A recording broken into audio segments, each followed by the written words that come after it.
Hello friends, कहानी की शुरुआत में हमें एक जगह को दिखाया जाता है जहाँ की लकड़ी का एक घर होता है।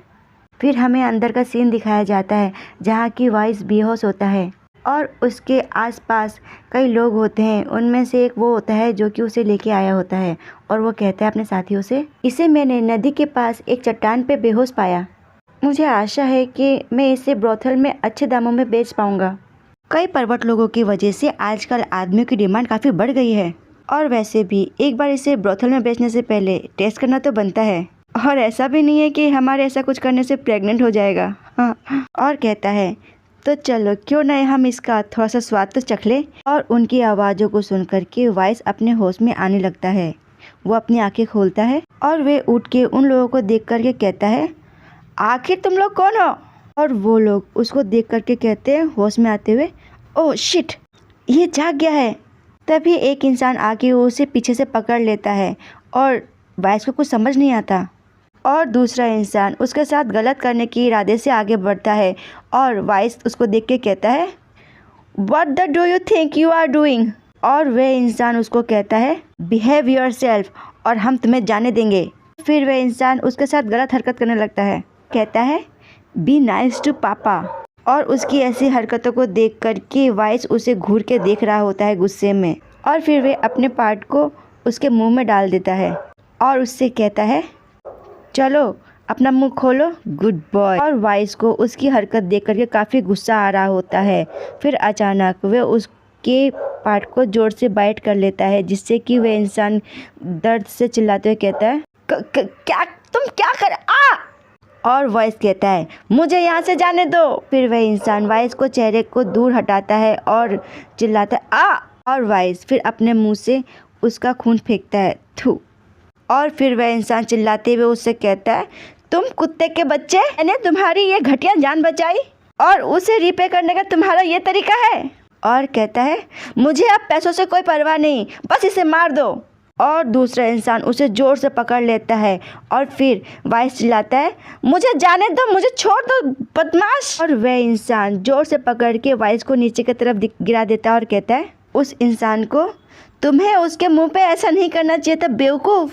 और नीचे गिरने की वजह से वाइस को तकलीफ होती, कहता है, ऑफ कोर्स ये तुम्हें काटने की कोशिश तो करेगा ही ना। और वाइस उसके पकड़ से अपने आप को छुड़ाने की पूरी कोशिश करता है और फिर वो इंसान उसके मुंह को भी जोर से पकड़ लेता है और फिर दूसरा इंसान वाइस के कपड़ों को खोलने लगता है।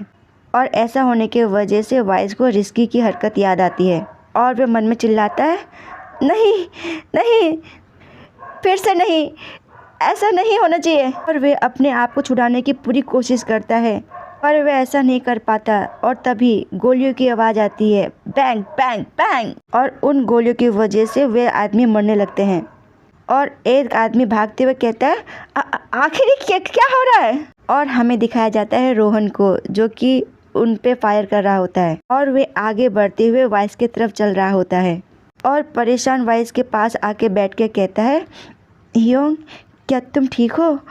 मुझे माफ़ करना, मैं लेट हो गया। फिर वाइस अपने फेस को उठा के उसके तरफ देखते हुए कहता है, डिसिप्लिन का बॉस, आखिर तुम यहाँ पे क्या कर रहे हो? और रोहन अपने कोट को खोलता है वाइस को देखते हुए। फिर वाइस को रिस्की की बात याद आती है जो कि उसे कहता है, ये पता चला कि तुम उसके लिए उससे भी ज़्यादा मायने रखते हो जितना कि हमने सोचा था। और फिर वाइस उसको देख के कहता है, तुम आखिर मुझे कैसे जानते हो और मेरा तुम्हारे साथ इतना करने के बावजूद भी तुम मेरी मदद क्यों कर रहे हो? रोहन फिर उसके करीब जाके उसे अपना कोट पहनाता है और फिर उसे कहता है, हाउ अपसेटिंग, ऐसा वे आंखें बंद करके कहता है। और फिर कहता है, मैंने हमेशा से ही तुम्हें अपना एक परिवार माना है, क्या तुम्हें कुछ भी याद नहीं है? क्या मुझे तुम्हें बताना पड़ेगा? और आंखें खोल के देख के कहता है, तुमने मुझे रीज़न दिया था जीने का, यूँ मेरा परिवार बनने के लिए थैंक यू।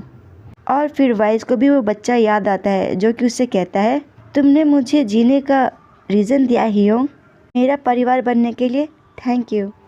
और फिर वाइस उसको कहता है, तो तुम 10 साल पहले के वो बच्चे हो, आखिर मैं तुम्हें कैसे भूल सकता हूँ?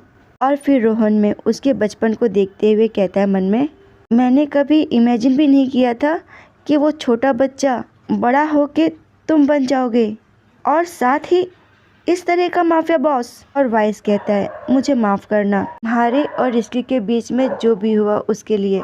और उसकी बात सुनकर के रोहन उसे कहता है, इसमें तुम्हें माफ़ी मांगने की कोई ज़रूरत नहीं है। वो सिली बास्टर्ड ने तुम्हारे साथ खेल किया था, उसने बस तुम्हें मैनिपुलेट किया। और फिर वाइस भी गुस्से में कहता है, उस बेवकूफ़ बास्टर्ड की वजह से मैंने सब कुछ खो दिया, इवन मेरा भाई भी। आई किल हिम, आई किल रिस्की। और उसकी बात सुनकर के रोहन उसे गले लगा लेता है और अपने आप को एकदम से गले लगाए देख करके वाइस भी थोड़ा चौंक जाता है और फिर वे खुशी से अपनी आंखों को बंद कर लेता है। और फिर वाइस उससे कहता है, तुम उस फाइट में इंजर्ड हुए थे है ना, क्या तुम अब ठीक हो? और फिर रोहन उससे कहता है, मैं अभी तक पूरी तरीके से ठीक नहीं हुआ हूँ, पर फिर भी मैं मैनेज कर लूँगा। मेरा शरीर पूरी तरीके से घायल हो गया था, पर इमोशनल शॉक ने मुझे सचमुच में पैरालाइज कर दिया था। इसने मुझे सोचने पर मजबूर कर दिया कि अगर मैं तुम्हारी मदद भी नहीं कर सकता, तुम्हारी सुरक्षा भी नहीं कर सकता, तो मेरा माफिया बॉस बनने का क्या फ़ायदा? और वाइस के एकदम करीब आके कहता है, और इसीलिए मैं हालांकि पूरी तरीके से अभी भी ठीक नहीं हुआ हूँ, पर मेरे पास आगे बढ़ने के अलावा और कोई बेटर चॉइस नहीं था। मैं बस छुप गया और तुम्हें खोजता रहा। और फिर वे मन में कहता है, ये शायद सबसे अच्छा हुआ। पावर और डिसिप्लिन की लड़ाई बहुत पहले ही ख़त्म हो चुकी है और अब मैं फिर से गैंग वॉर में शामिल होकर इसे दोबारा से खतरे में नहीं डालना चाहता। और फिर वाइस को गले लगा के उसके फेस पे अपना सर रख के कहता है, अब मैं फिर से तुम्हारा छोटा भाई बन सकता हूँ। तुम हमेशा से ही मेरे लिए सब कुछ हो। और ऐसा कह के वे वाइस को गले लगा लेता है। और फिर वाइस मन में कहता है, वो छोटा लड़का पूरी तरीके से बड़ा हो गया है। और मन में कहता है, रिस्की लगभग इतना ही लंबा था, शायद थोड़ा छोटा। क्या मैं इतना एबल हूँ कि मैं रोहन की बराबरी उससे कर पाऊँ? और फिर वे रोहन से कहता है, फेवर चाहता हूँ तुमसे। और तभी रोहन उसके मुंह पे हाथ रख लेता है और उससे कहता है, शायद कोई अंदर आ रहा है। और इसी के साथ ये पार्ट होता है समाप्त। धन्यवाद।